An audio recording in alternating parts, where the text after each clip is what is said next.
What's up, you guys? Today I'm going to talk a little bit about a personal budget and kind of define what a budget is, why you should have one, and how I personally keep track of my money and have for several years, and how it's been effective, and how I think it may be able to help you guys moving forward as well. So, if you do not have a personal budget today, I highly suggest that you create one either for yourself or for you and your spouse or for your family, and really it will help you track your spending, on a daily, weekly, monthly basis, and also help you keep track of what you need each month to save up for longer term picture, whether that be a down payment on a house, a new car, investments preferably, or other things, okay? Kids, it could be a variety of things. So a budget quite literally is tracking the money coming in and the money going out. It's your own personal income statement. So think of your own, family or yourself as your own little business entity. Okay, and why you should have one, again, it's important to have a real strong understanding of where you're spending money each month. So we can break this up. You'll see later when I break down, the spreadsheet that I use on a monthly basis, but how much money you're spending on groceries, how much you're spending on dining out, and other various things, how much you're spending on utility costs each month, rent, things like that. Okay, so it is important to define our monthly goals. So how much do we want to save each month? Do we want to try to, save an additional $100, $200? What would that mean for you, on a monthly basis, or even longer term if you could save an additional few $100s a month? So a budget allows us to keep track of that and see where maybe we're spending too much money on things such as subscriptions like Netflix, HBO, Spotify, Apple Music, and there's a whole bunch of things out there that we spend money on that are nice, but maybe aren't critical to our day-to-day lives, okay? So the last thing I'm going to note before we jump into the example here is I personally use Google Sheets, and I've used Microsoft Excel, but I personally like a spreadsheet, and I say Google Sheets because it's stored online in a Google data center. You can access it whenever. You don't have to constantly save the document. If you have a budget that you share with your spouse or your family, everyone can view who's editing what, and it's just a good way to collaborate and have it kind of live there, as you update it on a daily or weekly basis. I haven't personally used a ton of, budgeting apps. I'm sure there's a ton of great ones out there, but the reason I don't like using apps like that is because it's great at first. It may give you nice, spreadsheets or pie charts, things like that, how much money you have left each month. But if it's pulling that data off your credit cards or debit cards, automatically, then we kind of lose sight and it becomes background noise to where if you're using a spreadsheet, it holds you a little bit more accountable to entering in, each of those expenses each day and so forth. So I think it's an easier way to hold yourself accountable and really keep track of our, daily, weekly, monthly spendings. So let me see if I can share my spreadsheet here. All right, so we got a spreadsheet up here, and this is the exact one that my wife and I use on a monthly basis. And again, I kind of stripped out our paychecks and our exact monthly expenses just so I can have a template that I am willing to share with anybody who wants to reach out to me. I think you can reach out directly on YouTube, or if you want to Facebook or Instagram message me, I'm more than happy to share this with you if you have interest, or you can create your own. I encourage you to try, work on creating your own and make it yours. That way it's familiar and you know how to keep track of your money each month. But a budget is basically, again, tracking your money inflows. So you can see up here, we have paychecks, whether you get paid weekly, or maybe it's just twice a month on the 15th and 31st or 30th, whatever it may be. And then maybe we have a side hustle where we have some other income coming in. So again, this is totally customizable to however suits you. And then we have our expenses down here. So I broke these up in two different categories. I have really two main categories: my fixed expenses. And again, for me personally, I just highlight these colors just so I know, but the orangey color is fixed expenses that do not change each month. They are the exact same. So I know exactly how much my mortgage or my rent is each month, exactly how much my car payment, if I have a student loan, that should be the same each month. Wi-Fi and TV shouldn't change. Car insurance, and again, you could change whatever fixed expenses that you may have in here. And then the blue ones are fixed expenses, but they're still somewhat variable. So I want to account for them at the beginning of the month because I can kind of ballpark the numbers. You know, if I assume my electric bill is going to be around $75 to $85, I'll just put 75 or 85 in here up front. However, they're blue to remind myself I still need to manually input that value each time I get the bill. And then down here I have my true variable expenses that are going to be sporadic throughout the month. And these ones I personally do not enter right here. And what I did is you'll see over here on the right side is I built out a table.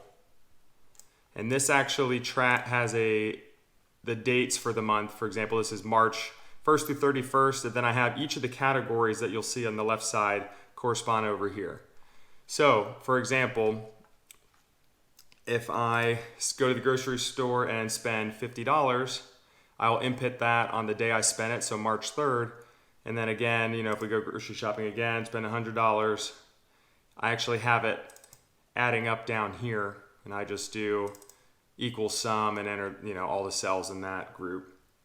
And you'll see it auto-populates over here, so you can kind of make it as, you know, autonomous as you want. I just try to eliminate some of the manual work. So I actually have all of these subcategories that you'll see over here. They will add up on their own as I input them throughout the month. And they'll add up down here as well as carry over into this table, which is more important. And then you'll see here for like my subcategories for food, I have, you know, groceries and dining out, transportation, gas, and then travel for me is like parking in the city or maybe Lyft or an Uber somewhere, and so forth. So each of these subcategories I actually have, so for example, for food, I'll have, you know, groceries plus dining out. And then you'll see all the way at the bottom, I have savings. This is very important. So what I would suggest doing for you is account for your savings up front. So if your target is $100 a month, or maybe you think $500 a month, whatever it may be, everyone's in a different position, but put your savings in up front as it's a fixed expense. So that way you don't get to the end of the month and man, I was hoping to save, you know, $150, but I was only able to save $10. If you account for it up front, you'll see how much money you have throughout the month that's left to spend. And it's basically, you know, just an afterthought at that point. So that helps me kind of have a target up front and stick to it each month and throughout the year. If you want to save up for something like a new car, you could, you know, $150 a month, you could put that in here as well. And basically the way that's kept in the spreadsheet for me is it's just as a subcategory and I count it as an expense in that month, okay? And then at the bottom here, you'll see total expenses for the month. And again, this will add up all the main category totals. Okay, and then the last thing, which is most important, is the leftover cash. Okay, this is how you can track how much money you have left throughout the month to spend on whatever it is you're spending. Or maybe you have an extra $300 left on the last day of the month, and you could either dump that into your savings as additional savings, or maybe you need a new, pair of shoes and some new clothes you haven't gone shopping in several months and you want to treat yourself. That's what a budget's for. You can budget for those things, and then if you have extra money left over at the end, great. So what I have here at the leftover cash, you'll see I have the total income cell minus the total expenses cell. And that gets me how much money I have left over.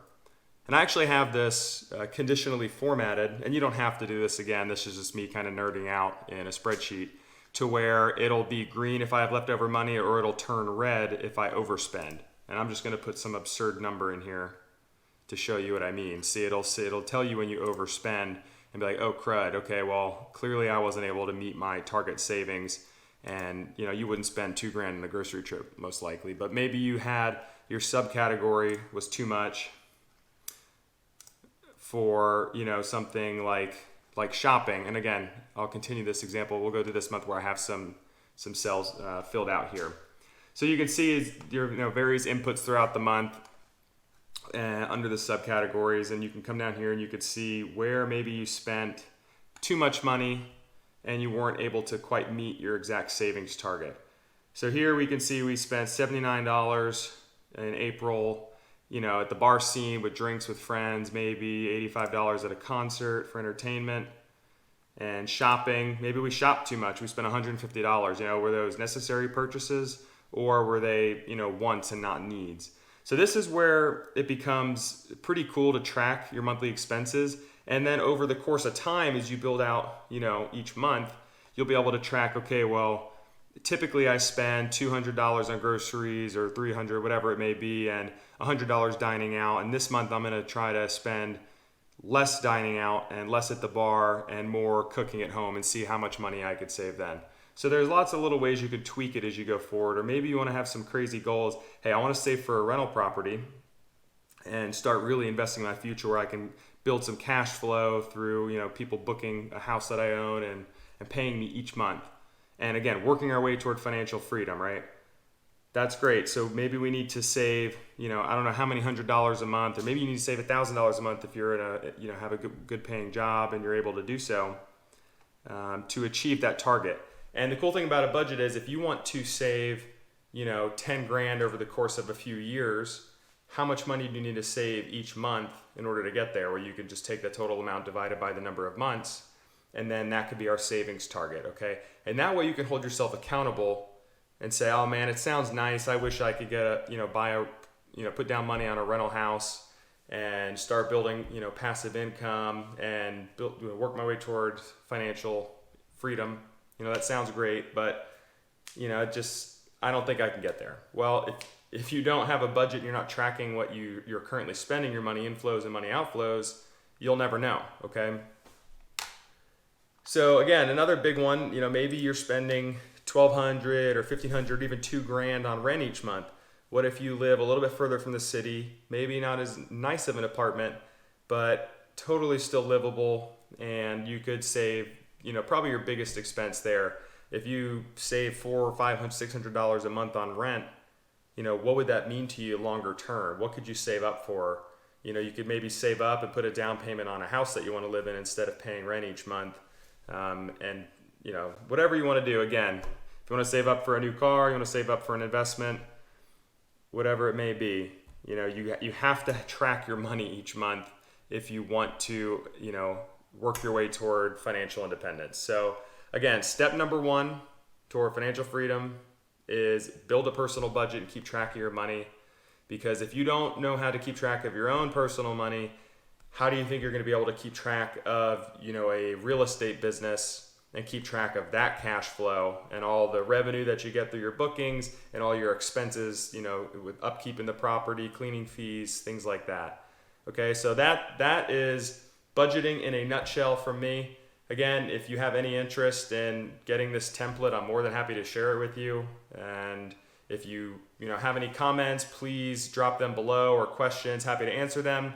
If you like the video, throw me a like. And lastly, if you want to see more content like this, typically I post stuff about financial freedom, investing, particularly in short-term rentals using sites such as Airbnb and VRBO, and other random things too, personal finance topics. Please subscribe to the channel, leave me comments if anything particular you want me to talk about. I'm more than happy to dive into it. But I do appreciate you guys watching, and we'll catch you next time. Thanks.